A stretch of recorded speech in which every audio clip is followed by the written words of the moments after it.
ఈ సందర్భంగా తెలంగాణ 4 కోట్ల ప్రజలకు నేను గుర్తు చేయదలుచుకున్నా.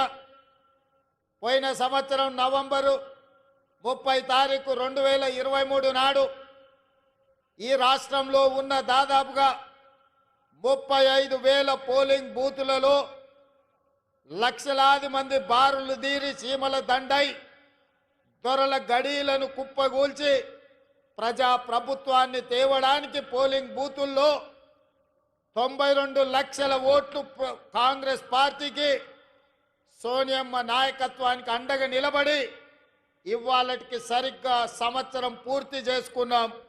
మనస్ఫూర్తిగా మీకు అందరికీ ధన్యవాదాలు తెలియజేస్తున్నా.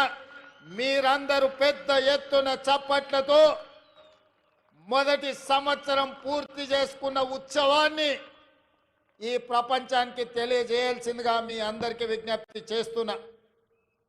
మిత్రులారా, నవంబర్ 30, 2023 నాడు ఏ ఉత్సాహంతో, ఏ అభిమానంతో, ఏ గుండె ధైర్యంతో ఈ పాలమూరు బిడ్డను ఆశీర్వదించాలని ఈ గడ్డంతా అండగా నిలబడి ఈ జిల్లా అంతా ఏకోన్ముఖమై ఎంతో కాలం నుంచి ఎదురు చూస్తున్న అవకాశం ఒక్కసారి వచ్చింది.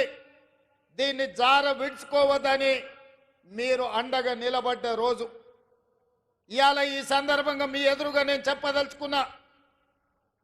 పాలమూరు జిల్లా నల్లమల అటవీ ప్రాంతంలో ఒక మారుమూల గ్రామం కొండారెడ్డిపల్లి అనే ఒక చిన్న గ్రామం నుంచి ఒక రైతు బిడ్డగా బయలుదేరిన నేను ఈ జిల్లా కష్టాలను చూసిన, ఈ జిల్లా కన్నీళ్లను చూసిన, ఈ జిల్లా నుంచే పారుతున్న కృష్ణమ్మ గలగలలు చూసిన, కన్న బిడ్డల్ని తల్లిదండ్రుల దగ్గర గుడిసెల దగ్గర వదిలి వలసబోతున్న పాలమూరు బిడ్డల్ని గుంపు మేస్త్రీలు భార్య భర్తల్ని మేటీలుగా పెట్టుకొని తీసుకెళ్లి బొంబాయికి వలస తీసుకుపోతుంటే 6 నెలల పసిబిడ్డల్ని కూడా తల్లిదండ్రుల దగ్గర వదిలేసి జంటలుగా వలసలు పోతున్న వాళ్ళ కన్నీళ్లను నేను కళ్ళతో చూసిన. ముఖ్యంగా అచ్చంపేట, నాగర్ కర్నూలు, వనపర్తి ప్రాంతంలో గుంపు మేస్త్రీల నాయకత్వంలో తట్ట పని, పార పని, మట్టి పని కోసం బొంబాయి దిక్కు వలసలు పోతుంటే ఆనాడు బస్సులు ప్రత్యేకంగా వందలాది బస్సులు ఈ జిల్లా నుంచి వలసలు తీసుకెళ్లడానికి రైతాంగాన్ని తీసుకెళ్తుంటే వనపర్తిలో నేను చదువుకునేవాడిని.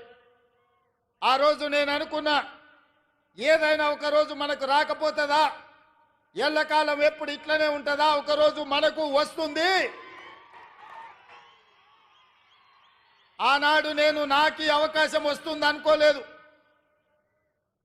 మన పాలమూరు బిడ్డకు ఒకరోజు అవకాశం వస్తుంది. ఆ అవకాశాన్ని అందిపుచ్చుకొని ఈ జిల్లా వలసలను నిలువరించి ఈ జిల్లా బిడ్డల్ని సొంత ఊర్లో సొంత వ్యవసాయం, సొంత కుటుంబానికి దగ్గరగా ఉండి ఈ జిల్లాను ఆదుకోకపోతారా అని నేను ఎదురు చూసిన. సరిగ్గా 70 సంవత్సరాల తర్వాత ఆనాడు ఉమ్మడి హైదరాబాదు రాష్ట్రం మొట్టమొదటి ముఖ్యమంత్రిగా ఈ జిల్లా బిడ్డ బూర్గుల రామకృష్ణారావు ముఖ్యమంత్రి అయితే 70 సంవత్సరాల తర్వాత మీ బిడ్డ కొండారెడ్డిపల్లి నుంచి బయలుదేరిన ఒక రైతు బిడ్డ మీ అభిమానంతో ఈ తెలంగాణ రాష్ట్రానికి మళ్ళీ నాయకత్వం వచ్చే అవకాశం వచ్చింది. నా జన్మ ధన్యమైందని చెప్పి నేను ఈ సందర్భంగా తెలియజేస్తున్న మిత్రులారా, ఈ అవకాశం ఆషామాషిగా వచ్చింది కాదు.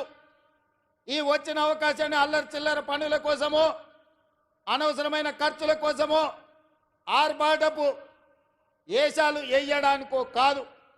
ఇదొక బాధ్యత. ఈ బాధ్యతను జవాబుదారీతనంతో నిర్వహించాల్సిన బాధ్యత నా మీద ఉన్నది. వేదిక మీద నా వయసంత అనుభవం ఉన్న కేశవరావు గారు ఉన్నారు. ఎంతో అనుభవజ్ఞులైన ఉత్తమ్ కుమార్ రెడ్డి గారు, తుమ్మల నాగేశ్వరరావు గారు, జూపల్లి కృష్ణారావు గారు, దామోదర్ రాజ్ నరసింహ గారు, చాలా సుదీర్ఘకాలం మంత్రులుగా వివిధ హోదాలు చేసిన వాళ్ళు ఉన్నా వాళ్ళందరూ పెద్ద మనసు చేసుకొని ఆనాడు ఎన్నికల్లోనే తోడుగా కాదు, ఈనాడు కూడా అండగా ఉన్న పొంగులేటి శ్రీనివాసరెడ్డి గారు ఈ వేదిక మీద ఉన్నారు. వాళ్ళందరూ కూడా వయసులో చిన్నవాడిని అయినా